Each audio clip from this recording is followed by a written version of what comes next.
Okay, so a good day to you, class. For this recording, we're going to talk about the different assessment tools in the affective domain. Okay, so this is hopefully the last recording for our class. Now, in our previous recording, we talked about why the affective learning is important in education, even if it is hard to assess. So, um, as I said earlier in the previous recording, assessing affective learning is hard, but it's not impossible. Also, assessing the affective domain is fraught with a lack of reliability and lack of validity. And maybe you will see why when we talk about the different assessment tools in the said domain. So let's dive right in. The first tool for the affective domain or for the assessment of the affective domain are teacher observations, which are usually divided into two types of observation. Number one is an unstructured observation, which is also known as anecdotal records. And this is used for making summative judgments. So ano ba yung mga summative judgments na yun? Something related with summative assessment, right? And you are correct in that assumption. But when we say summative assessment, we are making summative judgments on the personality of a person rather than their cognitive development. It's not about achieving. It's not about judging the achievement of a grade, but rather the achievement of a particular value. Yun yung summative judgment na tinutukoy dito. Further, Cahigal and Mantuano describe these observations as open-ended, no checklist or rating, and everything is recorded. It's just simply recorded. What does this mean? So usually, hindi siya strict when it comes to the observation. You record it for the sake of recording. Usually, ginagamit ito when you have seen something unusual from a student. Yung student na nakikita mo kadalasan nagre-recite, tapos one day, nawawala ng gana mag-recite. That can be something that is worth your observation and recording. Okay? Now, kahit na ginagamit mo na to simply for the objective of recording, Cahigal and Mantuano emphasized the need to have guidelines in performing this observation. Because you cannot just perform an observation without an objective. You cannot just perform an observation without a trait in mind. Okay? So, ano po yung mga traits dito? Traits like motivation, traits like attentiveness in class, traits like their interpersonal relationships with their classmates. All of this, okay, can be traits that are within the boundaries of your lesson. Okay? And ito yung mga traits na ito lamang yung iyong gustong i-record. Okay? This type of observation also provides a more realistic view dahil hindi siya restricted ng checklist. Unfortunately, this one is impractical because hindi laging nakaka-perform ng unstructured observation ang mga teachers. Okay? So, ang pinaka-strength niyan is this. As I told you in our previous recording, maraming mga scenario sa classroom na maaaring hindi mo pinagplanuhan. Okay? And itong mga scenario na to, they can be easily recorded in unstructured observation. Okay? Kasi hindi mo naman kailangan i-checklist yun or i-assess or i-evaluate yung scenario na yun. What you need to just do is to simply record. Okay? So, when it comes to the more formal approach for observation, you use what you call a structured observation. Dito ka nagagamit ng checklist and rating scale in order for you to record positive and negative behaviors. Kasi nga, of course, kahit ang pinaka-end goal natin in teaching is to have the students be of a positive attitude, hindi natin maalis na meron pa rin tayong mga negative attitude na ma-observe. And this negative attitude can sometimes, of course, harm our lesson proper or lesson experiences. It is worth noting that positive behaviors are called approach behaviors. Okay? which results from direct and intense contact in frequent intervals. Ano po ibig sabihin nito? Okay? When you want something when you want your students to have positive behaviors, you want these positive behaviors to be more frequent. That's why you approach the frequency of these behaviors. Okay? Ilalapit mo yung mga students towards these behaviors para mas maging frequent yung behavior na iyon. That's why they're called approach behavior. While negative behaviors are called avoidance behavior. And your goal here is what? You want your students to be away from negative behaviors. And chances are, if the negative behavior cannot be corrected, you want your students to be away from the students who are more problematic. However, I would have to leave that to your judgment as well, because some students are worth saving, and it is unfortunate to say that some students are already set in their ways. Okay? Kaya nga sabi ko sa inyo, kuleyo na kayo. If you decide to be unruly in the class, that's not something I'd want to correct, because you're adults. You are aware of your actions, and then you must also be accountable for your actions. Pero sa mga bata kasi, again, hindi pa naman sobrang solid ng kanilang values. So, gusto mo silang i-avoid. Gusto mong ilayo sila sa mga negative behaviors. Okay? Now, Cahigal and Montuano added several considerations when using observations. This is their considerations. Number 1, determine behaviors to be observed in advance. Dapat meron ka ng idea kung anong behavior yung gusto mong makita. Do you want your students to show teamwork? Do you want your students to show perseverance in solving a specific problem? Do you want your students to show creativity? Okay. And then, record students' important states such as time, date, and place. So, kasama po sa pagre-record ang time, date, and place. If unstructured, record brief descriptors of relevant behavior. I-describe mo kung ano yung behavior na iyon. Hindi porket na-record mo, si ganito, ganyan, hindi nagre-recite. Ano pa yung ibang pwede mong pang describe? Okay, it is also noted that student 1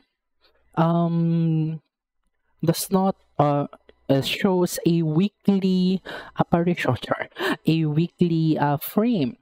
Okay? Pag describe mo na ganun, baka naman pala gutom lang. Which is also a behavior na gusto nating iwasan, di ba? Kasi hindi siya nakakapag-aral ng mabuti kapag gutom siya. Okay? Keep interpretations separate from description. Okay? Ito yung medyo magiging mahirap for starting teachers. Okay? When you're describing an attitude, you're simply doing descriptions. Okay? Wala ka pang ibibigay na interpretation, etc., etc. Yung katulad na binigay ko example, it is also observed that student 1 is pale in complexion. Okay? May interpretation na ba doon? Wala. I simply described his or her complexion. That's what keeps these observations more objective. Kasi nga, again, pag nilagyan mo na ng interpretation, may sarili ka ng kulay doon, which can be correct, or which can also be incorrect. Record both positive and negative behaviors. Hindi purong positive lang ang i-record mo. Okay? Minsan nga, mas gusto nating i-note yung negative. But again, there should be a balance between what you record, positive or negative. Have as much observations of each student as necessary. Okay? So, this suggestion speaks for itself. Okay? When teachers have the time and the resource to do so, of course, gagawin po nila iyan. Okay? Avoid personal bias. This is hard. But then again, it can be easy when you think of students as passing. Okay? Na yung student na masama sa'yo, there is hope for that student, di ba? And when you somehow balance that, perhaps, just perhaps, okay, hindi naman ako sure because, yeah, I have biases as well, but I have practiced enough to not include bias when it comes to grading. Okay? Record immediately the observations. So, sabi nga nila, there's a reason kung bakit hindi gaano tinatanggap yung witness testimony sa court. Because memory is faulty. Okay? Habang tumatagal yung duration, yung layo ng observation sa pagsusulat, mas nagiging blurred yung connection between the two. That's why as soon as you observe a behavior, i-record mo na agad para mas fresh pa, mas complete pa yung information and yung mga descriptors na gagamitin mo. The next, apply a simple and efficient procedure. Okay?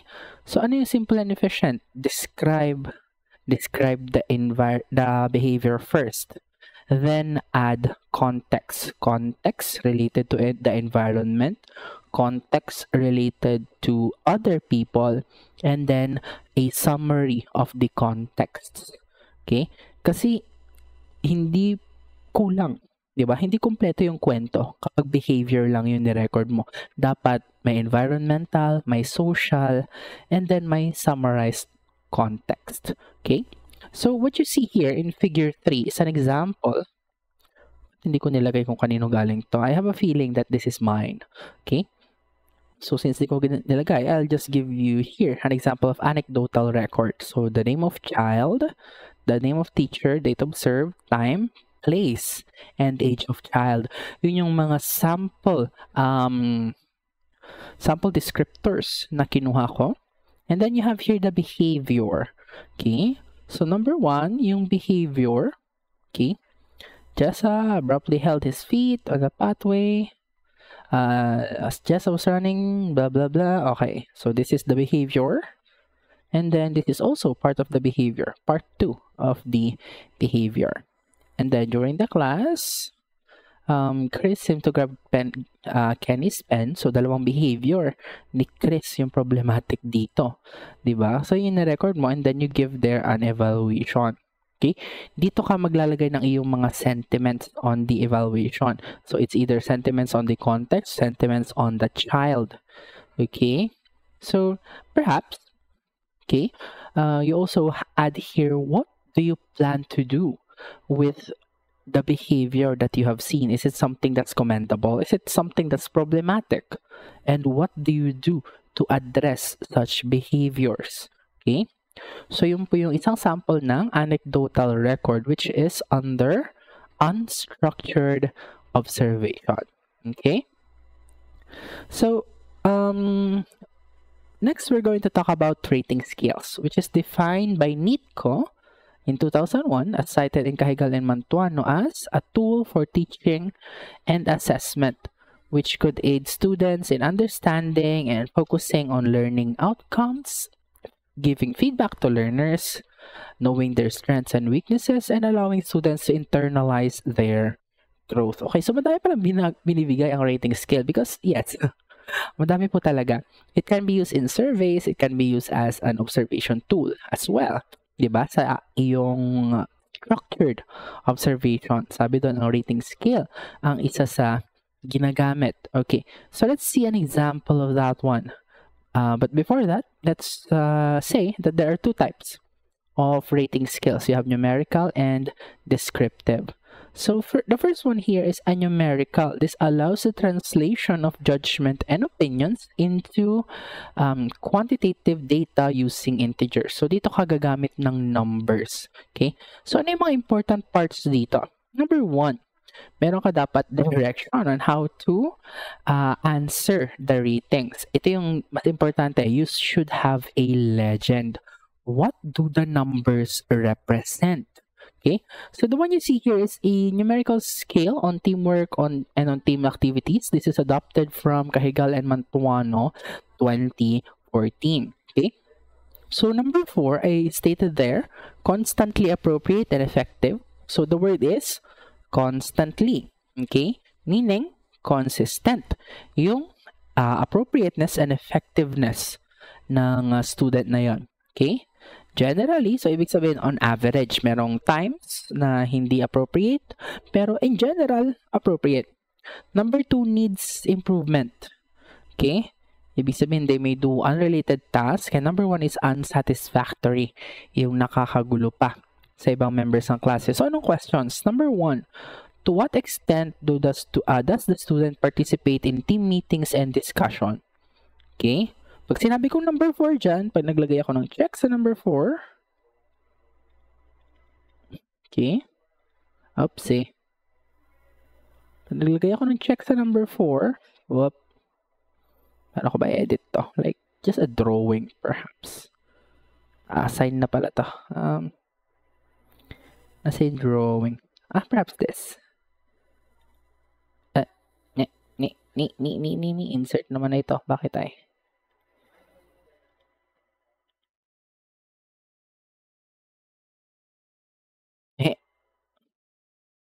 Nope. Parang control Z. Ayaw na tuloy. Sorry, class, ha? Okay. So, magkunwari na lang tayo. Okay. Wala kasing pang drawing eh. Sana may desktop pen dito. But nonetheless. Okay. So, for example, I checked here 4. Okay. So, nilagyan ko ng check dyan sa 4. Ibig sabihin, yung student na yon ay constantly na nagpa-participate sa team meetings. Okay. Ganun pa ibig sabihin ng rating scale. Halimbawa naman, dito sa number 2, to what extent are tasks being done related to team activity? Okay? Pag sinabi ko dyan, number 4 ulit, ibig sabihin lahat ng task na ginagawa nila ay appropriate sa team activity. Okay? To what extent did the students' contribution show initiative in practicing originality? Tapos biglang sabi ko dito, 1. Ibig sabihin nun, 1, unsatisfactory, disruptive, and do other tasks not related to activity. Ano ibig sabihin nun? Ang ibig sabihin nun, pag 1, tapos sa question number 3, ibig sabihin hindi siya original. Ibig sabihin, yung kanyang mga ideas na pre-represent ay hindi related sa activity or di naman kaya talagang walang originality. Okay? So, that's how you interpret the rating scale. Okay? So, pansin nyo dito walang average. Kasi again, class, in our very first lessons, di ba? Meron tayong Cronbach alpha.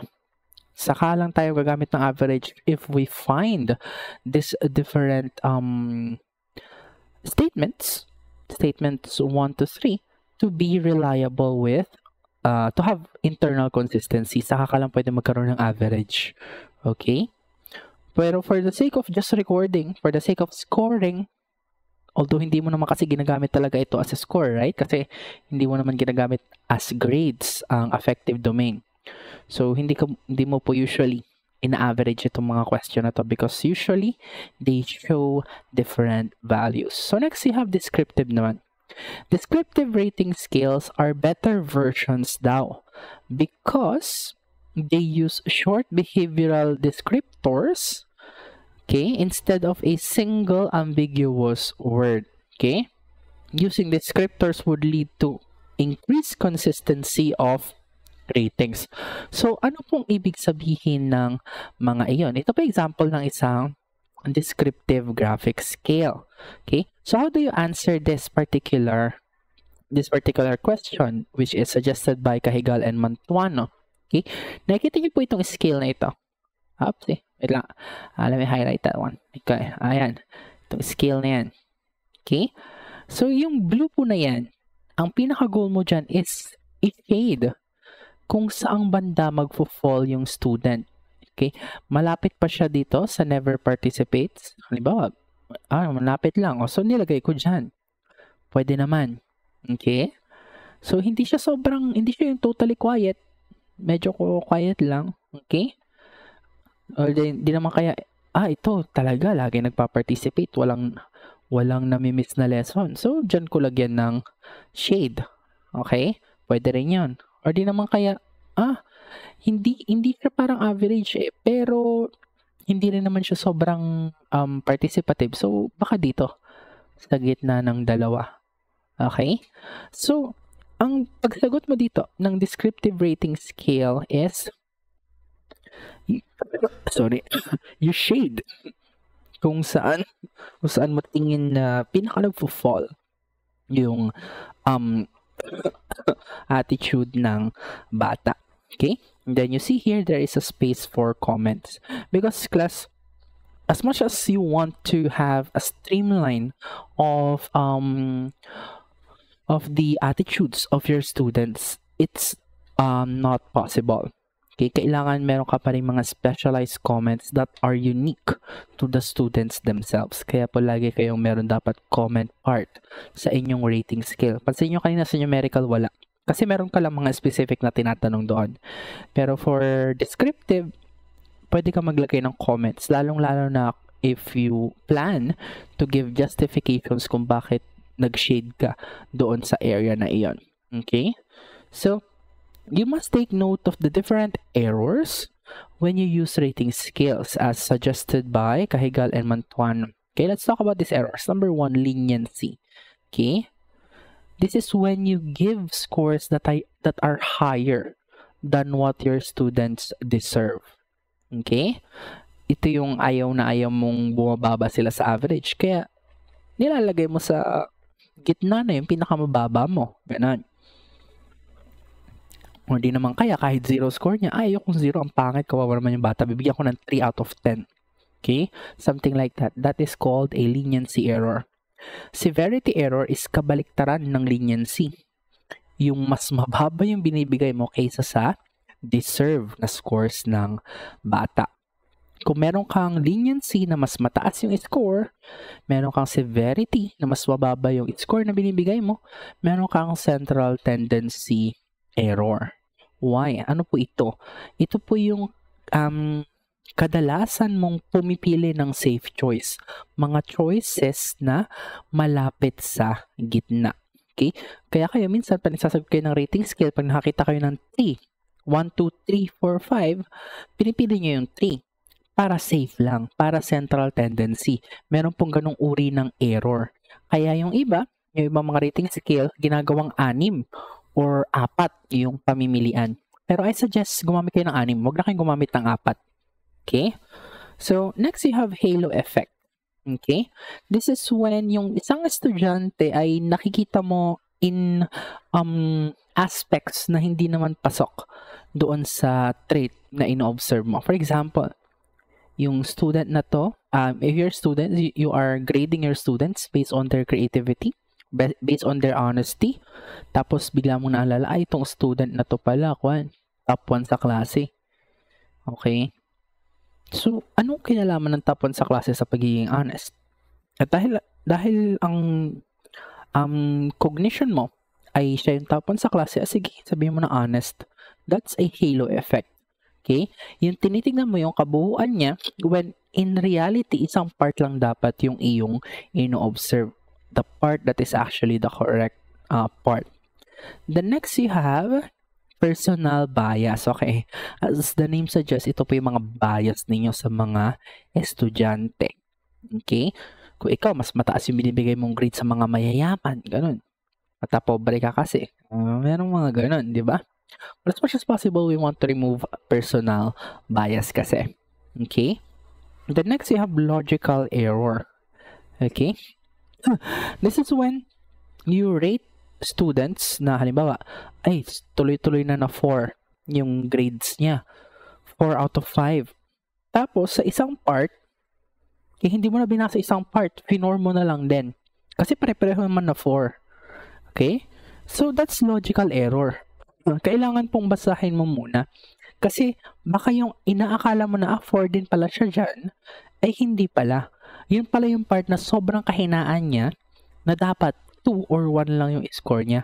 That is logical error. Okay? And then finally, you have rater drift, which is when the raters begin to redefine the rubric for themselves. This happens kapag ambiguous yung rubric na ginawa mo.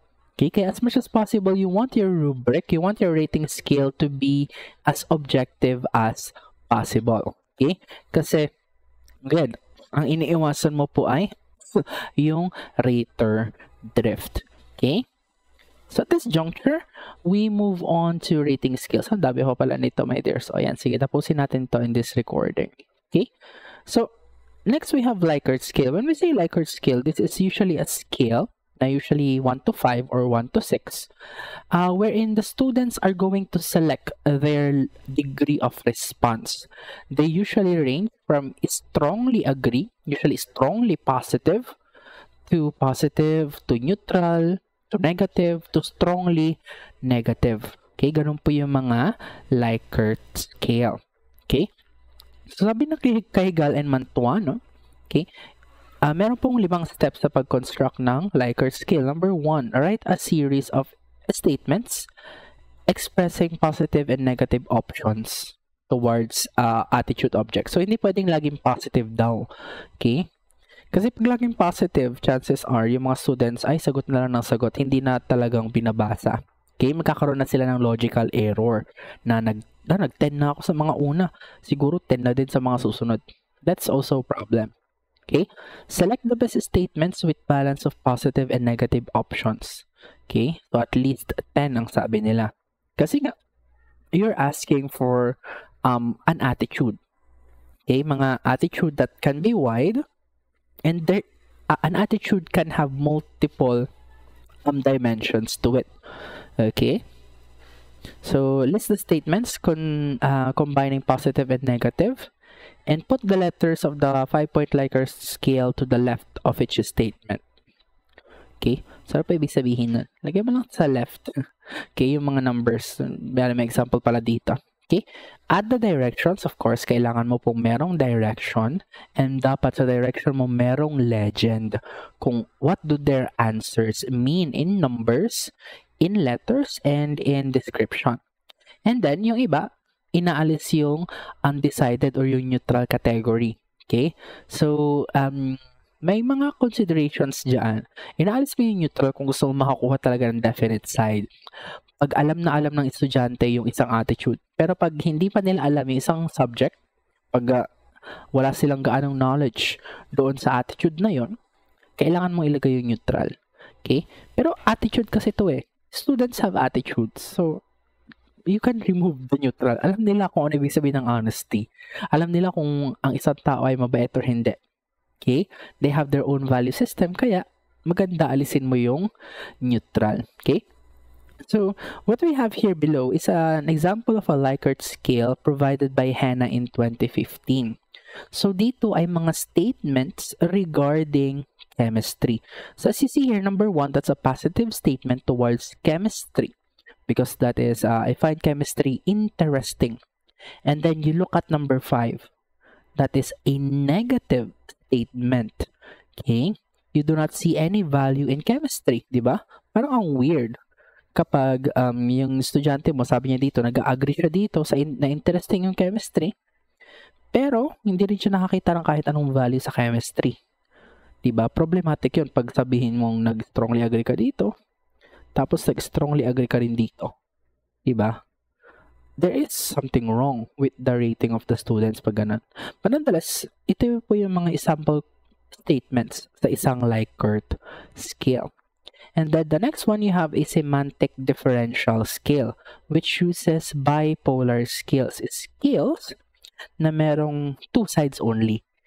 Sides that are very positive, then sides that are very negative. Sides that are very frequent, very not frequent, very strong, then very weak.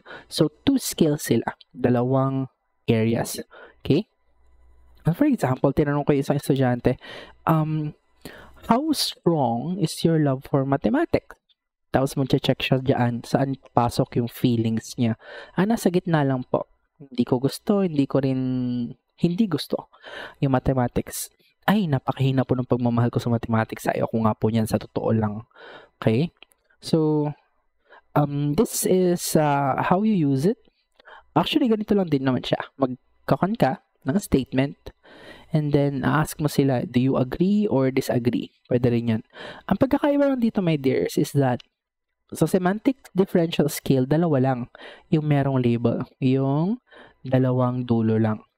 And then, okay, and then yung mga nasa gitna, okay, the closer they are to an opinion, ibig sabihin, mas nag-drift sila sa opinion na yon.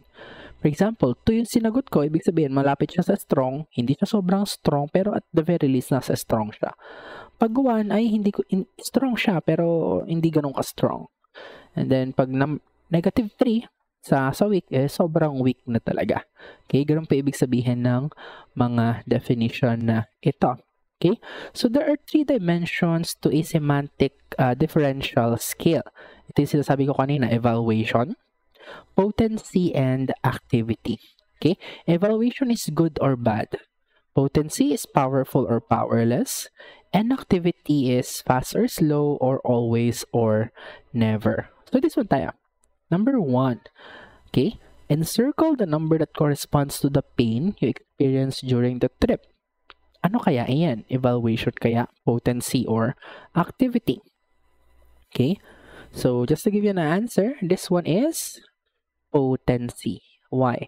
Because potency is powerful or powerless. Painful, sobrang lakas. Painless, sobrang wala. Okay, powerful, meron, and then wala. Then this one, how often do you feel the pain? Now this one is obviously under activity because you're asking for often, gaano kadalas. And ang activity that asks about always or never. Kung gaano kadalas, kung gaano ka-frequent yung activity na iyon. Okay? So, evaluation is positive or negative, good or bad. Potency is sobrang lakas or sobrang hina. Activity is madalas or hindi. Okay? Yun lang po yung ibig sabihin ng EPA. Then, you have self-reports. Okay? Kasali po sa self-report yung mga reflection paper. Okay? Kung gusto mo silang paggawain ng kanilang reflections in learning, reflections on a particular topic, yung kanilang emotions towards their learning, okay, kung ano yung kanilang pinaka-nagustuhan, pinaka-hindi nagustuhan sa lesson, kasali po yun sa self-report. And then you have checklist.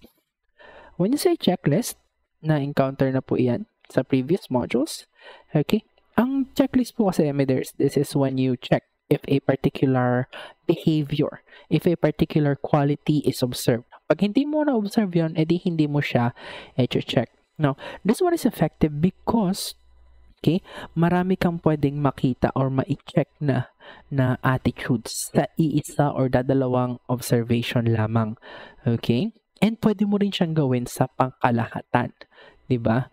Meron tayong developmental, individual checklist, then pwede ka rin gumamit ng group checklist. So this is an example of a checklist in the affective domain as retrieved from Cahigal and Mantuano. Okay, so ito po yung kanilang mga work habits. Pag na-observe mo, madalas, dilagyan mo ng check dito, frequently. Okay, pag yung isang estudyante, okay, hindi gaano tumutulong sa students, hindi sabihin mong not yet. Hindi niya pa kayang magpakita ng pagtulong sa estudyante. Pero mahilig naman siya makinig. Okay, so ilagay mo yung frequently. Kung mahilig siya makinig, and of course, the everlasting comments.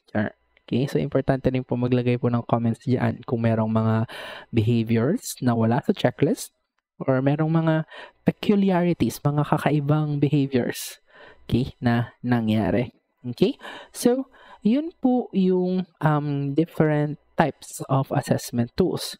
So let me just add that in a checklist, sa pinakahuling pag-usapan natin, it's important to ask if you're asking for frequency or proficiency. Okay? Halimbawa, yung sa helping others, sabi mo frequently, pero you also have to ask, kahit madalas siyang tumutulong, effective ba yung pagtulong niya? Kahit frequent siyang nakikinig sa iba, okay? Yung pakikinig niya ba ay effective in improving the mood of his or her classmate, okay? So you have to ask there. You have to decide which is more important, frequency or potency, or perhaps there is a provision for both, okay? Pwede ka naman kasi maglagay ng isa pang partition dito sa right. Kung itong mga ito, na highlight ay frequency, kasi nga frequently, pwede ka maglagay ng isang side na potency naman. Okay? So, pwede po iyan kung gusto niyo po. Okay? So, again, that is all the different tools when you are using or when you are assessing the affective domain. Of course, there are many more. Ito lang po yung mga nakita natin sa ating reference. So, for those who are still curious when it comes to usage of assessment tools, I can imagine yung mga values education ay gusto ring makita yung iba pang mas specific na tools. I highly encourage you to search kasi 2014 tong reference na to. There might be new and more sophisticated tools when it comes to evaluating affective domain, but this is the basics. This is where you start, and from here on you improve your own skills in making these tools. Okay, so that's it for the recording. This is the last recording for module 5, and I hope that you have learned something. Okay, I'll see you on our next class. Bye.